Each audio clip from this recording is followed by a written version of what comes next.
Hi, my name is Sally Marcus. I'm the Executive Director of the New Mexico Activities Association. I'm also the Director of Basketball. And today we're going to do something different. We're going to do our basketball rules clinic by video. And hopefully this helps. After we do this, we will then go to a court and we will see live action, and you will be able to see different types of play and the rules changes with live action.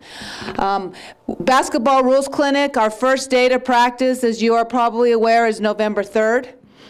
You do need 5 days of practice prior to your first scrimmage, and so then on Saturday of that first week you're able to scrimmage, play, whatever you would like to do. There has some changes. Mostly everything is the same, just different dates, but of course the same weeks of the calendar. There are some changes. Right now we're Class A through 6A.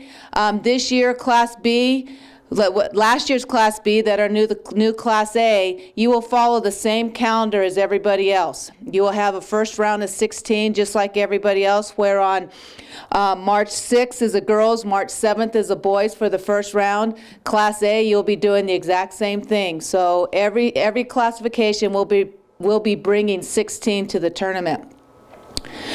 In the schedule, I always get asked this question: how do you decide who's going to be at the pit? How do you decide who's going to be at Santa Ana? Or how do you determine who's going to be at Bernalillo High School? And before I get through that, Bernalillo High School right now, there's some construction going on. So at this point, we think we're going to be at Bernalillo High School, but that site may have to change. We will not know that probably till the end of January, depending on how the construction progresses. I will let you know. I will keep you informed. However, what I did is I went back to 3 years, and these are the orders that we've had ticket sales. So as you see in Class 4A boys, from first round to the end, this is a class that sells the most tickets. And when we make a determination as to who is going to be in the pit and what facility you're going to be at, the determination has nothing to do with money. It has nothing to do with classification. What it has to do with is whether every single parent, every single grandparent, every single fan for that classification, can they be able to watch their kids play? So in other words, if I have a large classification such as boys 4A, I'm not able to put them at Santa Ana because probably in some type of game somewhere down the road, we're going to have about 1,000 or 2,000, 3,000 people that can't see a Class 4A boys because Santa Ana doesn't hold as many as a pit. So those determinations are by ticket sales. The classes that we always get questions about are the Class Boys 3A, and we always get questions why they're not in the pit for the quarterfinals, and we get a lot of questions on the girls Class 5A. And as you see right there, it all comes down to ticket sales and being able to not, I don't want somebody who travels 4.5 hours to see their kid play not be able to get in the gymnasium. So there's the data for you, and if you have any questions, feel free to call me on that data. Uniforms. Uniforms the same. I just want to remind you that if you have a light gray or a gold, or even any gray or a gold, and you think that you want to wear that for an away jersey, there must be approval from our office that that is going to be contrasting enough to the color white. And so the best thing to do is, if you want approval to wear those jerseys, then you're going to need to send a picture in. And the best thing to do is send a white jersey and your away jersey next to each other so I can see if it's contrasting enough. In the year 2016-17, which is only 2 years away, and we talked about this 2 years ago, as you're buying uniforms, the away jersey must be your dark color of your school colors, or black. We are not going to be able to go with the light color of your school. We need contrasting dark and white. We've been talking about this for 2 years. By 2016-17, you need to make sure, and this is varsity only. We're not so worried about the JV because we know those uniforms go from one group, varsity to JV, and they are trickling down the system. However, at varsity, you need to make sure as you're buying uniforms that it is a dark color of your school by 2016-17 or black. Evaluation of coaches. Evaluation of officials by coaches. Now, we've put in place this evaluation system a couple years ago, and the feedback that I get from this is, from the coaches, is I'm not sure if anybody's reading it. Where does it go? Do the officials know what I am saying? All of these doubts have come into the minds of the coaches. So what I will be doing this year, I myself personally will read every single evaluation by a coach. Now, since there are thousands of games every week, every month, and that's a lot of evaluations to go through, you will get a short email from me. It may say, got it, thank you, something short, thanks, got it, received, something like that, so you will know that I did read it, and it is being documented, and is put it in the system for the evaluation of officials. And hopefully that helps you guys to be able to get out there and know with confidence that what the time you are taking to evaluate officials, that it is going to be of good use. So I encourage you, please, send those in. The other thing that we've been doing, and in the sport of football it's going great, and we need to carry this over to basketball, it's the use of film and evaluating officials, and also using the film to train officials. So the more film we get, the better it's going to be. A lot of the football coaches use Huddle. Some of your basketball teams, you do have Huddle, and so I encourage you to use Huddle if you have it. If not, please send it in to Dana Pappas and myself. Please send film. We will make sure we evaluate it. And if you see something in a game that you are not quite sure of, or you want us to look at, that there might be some controversial calls, and you just want some information and some feedback to officials, please send that in to us and mark where it is on the clip, so that we're not going through the whole entire game, but you're specifying particular plays that you would like us to review. So thank you very much, and between the two of us working together, that's the only way we're going to make it better for kids, and that's having the officials evaluated by the coaches, and the officials evaluating the coaches, and the coaches evaluating the officials. Life of an Athlete program. Our Life of an Athlete program is going very well. And in fact, I have some staff members out today that have already talked to 1,500 kids within the last 24 hours. But the Department of Transportation called us in the spring, and they were very excited to let us know that alcoholism for teenagers has dropped 25% in the last 2 to 3 years. That is an amazing statistic. And what the Department of Transportation made sure that we are aware of is that they are contributing this decline and this decrease in alcoholism in teenagers to our Life of an Athlete program. So we're very excited about it. We have some new stories up. Department of Transportation, which helps fund the Life of an Athlete program, is giving us money every year. We're going to keep updating it. So it's not going to be the same thing for kids from freshman year to senior year. Every year they'll have something different in it. So I encourage you guys to go to Life of an Athlete. You know, it's interesting. Yesterday my son is now playing middle school basketball, and by today he had to have the Life of a Athlete program done for practice. And so now there is a middle school portion as well. So it was really neat that he could go on and do the middle school program. And when I asked him about it last night, you know, the question was him not knowing that kids start drinking at the age of 13. That was an eye-opener for him because he thought it was 21. So it was kind of a little chuckle in our house, but it was a way for us to talk about alcoholism and the dangers of alcoholism to him at the age of 13. So I encourage you, middle school, high school, have your athletes do the Life of an Athlete program. Compete with class. It was about a year ago, in fact about 14 months ago, we started this initiative where we were going to make sure we had a sportsmanship initiative that we could call our own here in New Mexico. We had been using national programs such as Pursuing Victory with Honor and FHS Sportsmanship, It's Up to You. But the thought in my head is, why not New Mexico? We have great educators in our state. Why not do a program for New Mexico? And so thus, Compete with Class. You will see these banners all over the gyms. Every time you go in the gym, there should be a Compete with Class banner. We have given out posters. But for each of you, there is something that you need to be doing.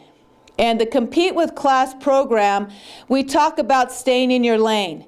And when I say stay in your lane, everybody has a role. The officials have a role, coaches have a role, student participants have a role, administrators, fans, parents.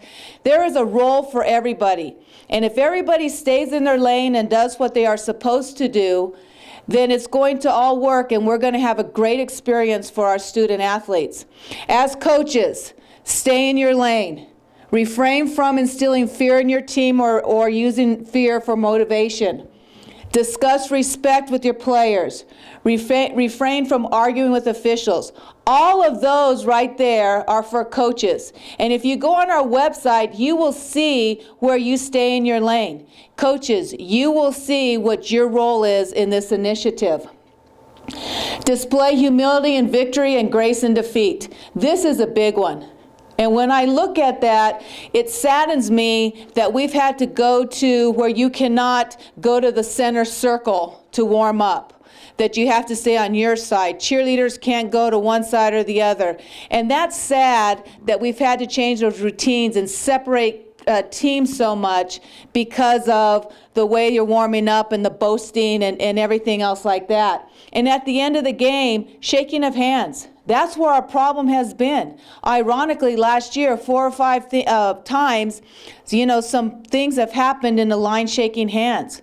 We need to teach our kids humility and victory and grace and defeat. And that is very, very important.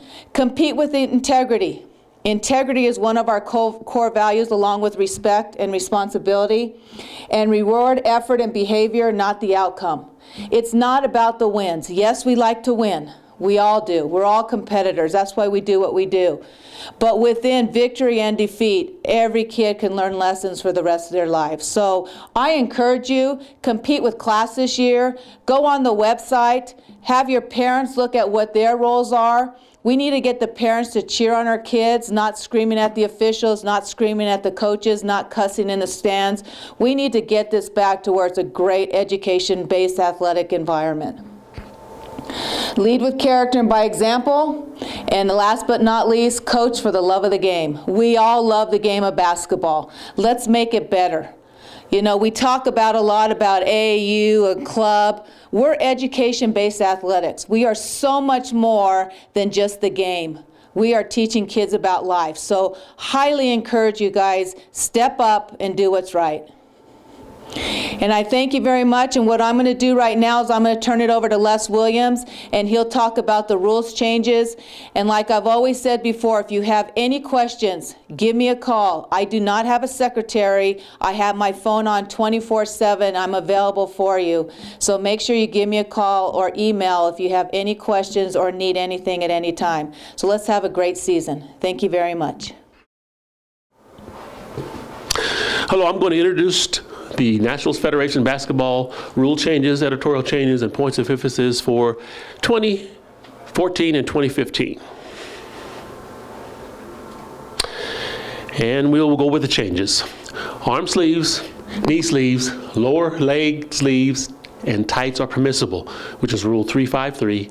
Anything worn on the arm and or leg is a sleeve, except a knee brace, and shall meet the color restrictions. The sleeves tights shall be black, white, beige, or the predominant color of the uniform, and the same color sleeve tights shall be worn by teammates. In other words, everybody has to wear the same color. Just make it simple. All sleeves tights shall be the same solid color. Meet the logo requirements, not to exceed 2 1/4 square inches with no dimensions more than 2 1/4 inches. Note, in general, a brace is defined as anything that contains hinges and or straps or an opening over the kneecap. And we have depictions here. Arm, knee, and lower leg sleeves and tights are permissible without medical reasons as long as they meet the rules book specifications. As you see, all these are legal. And here we have things that are illegal. As you can tell, the colors are different, and that's the problem. Okay, we just have to make sure all the kids have all the same color for everybody. Intentional foul. And I have a little bit of a problem with this, but don't get crazy with it, people, please. The intentional foul includes excessive contact with an opponent while the ball is live or until an airborne shooter returns to the floor. Excessive contact is the key word here, and I believe that we've done a very good job here in New Mexico with doing this in the right way. So don't go overboard with this. The first depiction here is supposed to be an intentional foul. Not so much. You know, I'm going to depend and rely upon our good officials to determine what is excessive. The key word here is excessive contact by a player. And over here, in the other depiction, we have a bad screen over here. Let's keep what we're doing, and we'll be fine. Here's on a shooter. Again, I say about the excessive contact committed by a player should be ruled an intentional foul. Make sure it is excessive before you call that foul. Player occupying a marked lane space, which is ruled 913G. This is a little bit new. A player occupying a marked lane space may not have either foot beyond the vertical plane of the outside edge of the lane boundary or beyond the vertical plane of any edge of the space, which is 2 inches by 36 inches, designated by a lane space mark. A player shall position 1 foot near the outer edge of the free throw lane. The other foot may be positioned anywhere within the designated 36-inch space until the ball has been released. On a free throw, players in lane spaces are allowed to enter the lane upon the release of the ball by the free thrower. So we're just getting in line with the rest of the basketball world, in other words, college. All other players behind the free throw line, extended, and the three-point line, including the free thrower, are required to wait until the free throw, touches the ring or backboard, or the free throw has ended before entering the lane. And we have legal and illegal depictions here. Everything here in the first one is legal. The release, everybody's behind the line here. And in this depiction here, you can see the foot is over the lane, even hanging over the lane is a violation. And as you well know, if it's the opposing team, we have a delayed lead ball. If it's the shooting team, it's an immediate violation. Contact. 10-12, they say new here. It is not new. We're just reaffirming what we've been doing for the last couple of years as far as illegal contact. The following acts constitute a foul when committed against a ball handler. Placing 2 hands, front, back of the hand on the player. Placing an extended arm bar. I emphasize here extended, a forearm that is away from the body on the dribbler. Placing and keeping a hand on the dribbler and contacting the player more than once with the same hand or alternating hands. And we have depictions here of the 2 hands should be automatic. The personal foul must be ruled when illegal contact occurs on a player holding or dribbling the ball. In the middle one here, we have an extended arm bar. An extended arm bar by the defense here. This is on a dribbler. And in the post, you can have the arm bar, but as soon as and you cannot still have the extended arm bar in the post, but when the post player faces the basket, then he becomes a ball handler. And the last one here, we have the hand or the jab. And we're always going to allow, and we have allowed, the first, what we call hot stove touch, but that's it. You get one of those. And those are all the rule changes. Now we have editorial changes, or I should editorial change because we only have one. And this is just telling you what the color of the ball is, which is Rule 112A. The basketball's solid color shall be a Pantone matching system, orange 151, red orange 173, or brown 1535. And you have colors here, and you probably can't even tell the difference, but these are pictures also in the rule book. And we have the points of emphasis for 2014-2015. Correctable error. Like I said, these are points of emphasis, which means somewhere in the United States we've had issues with this. I don't believe we've had very many here, but they're in the rule book this year. Officials may correct an error if a rule is inadvertently set aside and results in failure to award a merited free throw, awarding an unmerited free throw, permitting a wrong player to attempt a free throw, attempting a free throw at the wrong basket, or erroneously counting or canceling a score. These have always been there, these 5 correctable errors. In the rule book this year, you have a graph to help you determine when things should and should not happen. 5 errors are recognized in the rule book. Officials are granted the power within a certain window of time, which is usually the second dead ball, which is always the second dead ball, I should say, to make these corrections. And this is just to help you to determine what is allowed and what's not allowed. Front court and back court ball status. The status of the ball, when considering whether it is in the front court or the back court, is determined by the location of the object that the ball has last touched, inbounds, as long as there is team control inbounds, be it a player, an official, or the playing court. The location of a player is determined by where the player is touching the floor, or in the case of the airborne player, where the player was last in contact with the floor. The ball status, when an airborne player gains possession of the ball during a throw-in or a jump ball, the player is considered to have no status as related to front court or back court status if he or she, and only that player, returns to the floor possessing the ball. The location where he or she lands will determine the location of the player and the ball. So if the throw in here in the first one, until a player gains control. Key word here is gain control, not just touched here in the first one. The ball during a throw-in or the jump ball, there is no front court or back court status. When the possession is gained, location of the player determines front court or back court status of the ball. And the second depiction here is on the jump ball. And as you know or should know, there is no status until the ball is possessed in either one.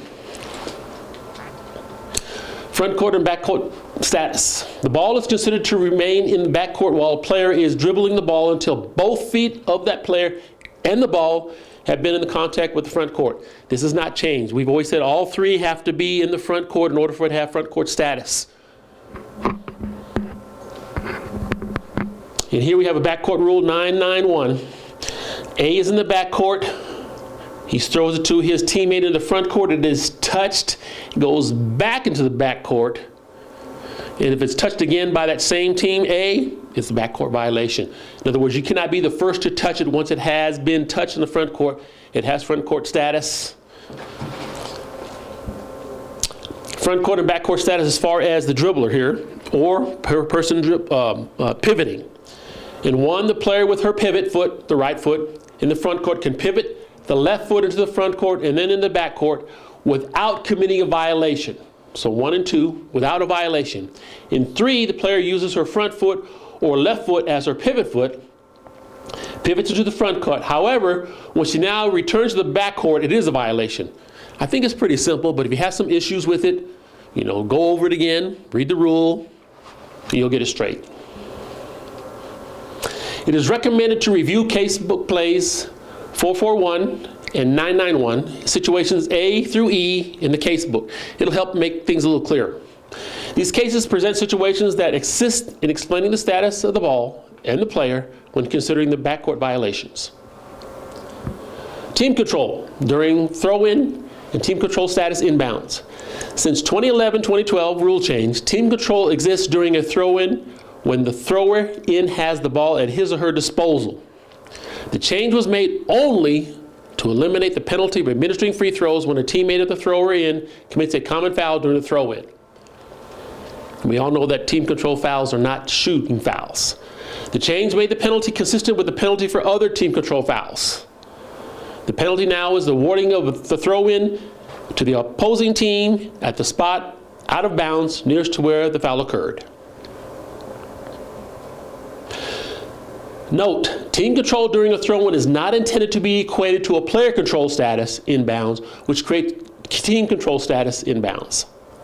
During the throw-in, 10 seconds, 3 seconds, front court status, back court status, closely guarded, etc. are not factors as there has yet to be a player control or team control status obtained inbounds. And we have pictures here. Team A is in control of the ball, and the ball is at the disposal of the player for the throw-in. The penalty for the common foul, which is over here on the left, committed by the throwing team is a team control foul and does not warrant free throw shots. It's illegal screen here or contact whoever. We just take the ball out of bounds, the white team would get the ball here. If there are any questions, you can contact me, Dana, or Sally, and we'll try to clear things up as best as possible. And thank you for your time.